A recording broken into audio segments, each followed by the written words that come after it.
बघा काहीतरी करा।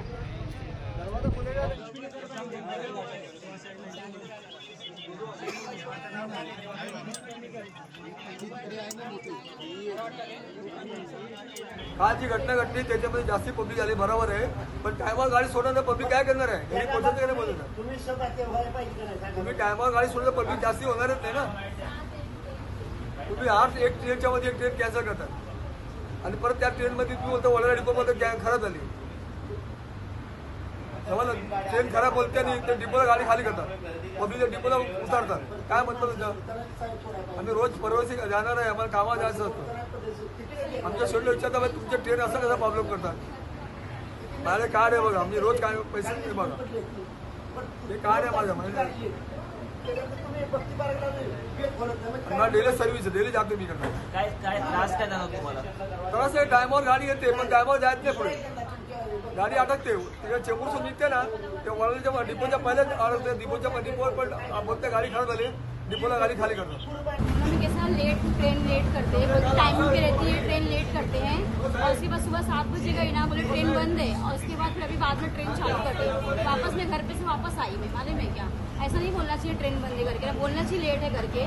मैं वापस घर पे आके वापस आई, मालूम है, फिर मालूम पड़ा ट्रेन चालू है, तो टिकट काउंटर वाले बोले ट्रेन बंद है जाओ घर पे करके। ऐसा नहीं बोलना चाहिए। तब इंसान 22 मिनट का लंबा से आता है, 10-15 मिनट मेरे घर से लगता है मुझे आने वाले में क्या होते तरी आम्हाला 2 तास उशिरा निघून होता आणि खूप जाम झालं, म्हणजे व्हेंटिलेशन होत नव्हतं ना, व्हेंटिलेशन होत नव्हतं आणि मग प्रवासी काय करत होते, काचेला मारत होते कारण की त्रास होत होता श्वासाचा।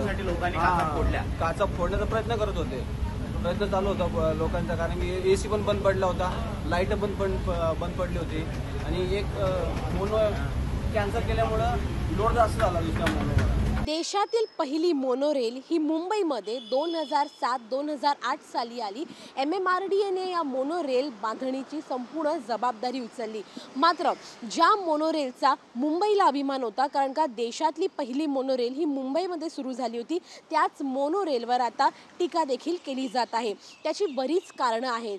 पहिलं आणि मुख्य कारण म्हणजे मोनोरेल ज्या कारणासाठी सुरू करण्यात आली होती ते कारण म्हणजे की मुंबईचा हा जो वडाळा परिसर आहे आणि असे अनेक परिसर आहेत मुंबईमध्ये जिथे बस पोहोचू शकत नाही किंवा ट्रॅफिकची कारणं असतात, त्या कारणांपासून लोकांना सुटका मिळावी यासाठी मोनोरेल बांधण्यात आली होती।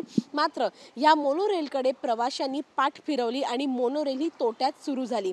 त्यानंतर मोनोरेलला 2017 मध्ये एका डब्याला आग लागली होती आणि या आगीमध्ये तो डब्बा संपूर्ण जळून खाक झाला होता। त्यानंतर मोनोरेलच्या मनामध्ये प्रवाशांच्या मनात भीती देखील निर्माण झाली होती। 2018 साली मोनोरेलचा एक अखंड डब्बा प्रवासादरम्यानच बंद पडला। ही दुसरी घटना होती ज्या वेळेला प्रवाशांच्या मनामध्ये या मोनोरेल संदर्भात भीती तयार झाली होती। मात्र अशा अनेक दुर्घटनांनंतर ही मोनोरेल ही तोट्यातच गेली, कधीही मोनोरेलला उभारणी झालेली पाहायला मिळाली नाही। जवळपास 20 किलोमीटरचा हा पट्टा आहे मोनोरेलचा, मात्र 20 किलोमीटरचा हा पट्टा नागरिक मोनोरेलला पसंती न देतानाच आपल्याला पाहायला मिळतात। कालचं जर आपण उदाहरण पाहिलं तर मग काल देखील तांत्रिक बिघाड झाल्यामुळे मोनोरेलमधले प्रवासी जवळपास 2 तास त्या मोनोरेलच्या डब्यातच अडकून होते आणि अनेक जणांना श्वासाचा देखील त्रास झाला। मात्र आता ही जी मोनोरेल आहे त्या मोनोरेलसाठी नेमक्या काय सुधारणा करायच्या आहेत हे तर आपण पाहिलंच, मात्र खरंच ही मोनोरेल सुधारेल का? ज्यासाठी ही मोनोरेल तयार करण्यात आली होती प्रवाशांचा प्रवास सुखकर करण्यासाठी, तो प्रवास खरंच सुखकर होणार का? ही सगळी प्रश्न अजूनही अनुत्तरित आहेत। व्हिडिओ जर्नलिस्ट गौरव नाईक सह जुई जाधव, NDTV मराठी, मुंबई। बघा काहीतरी करा।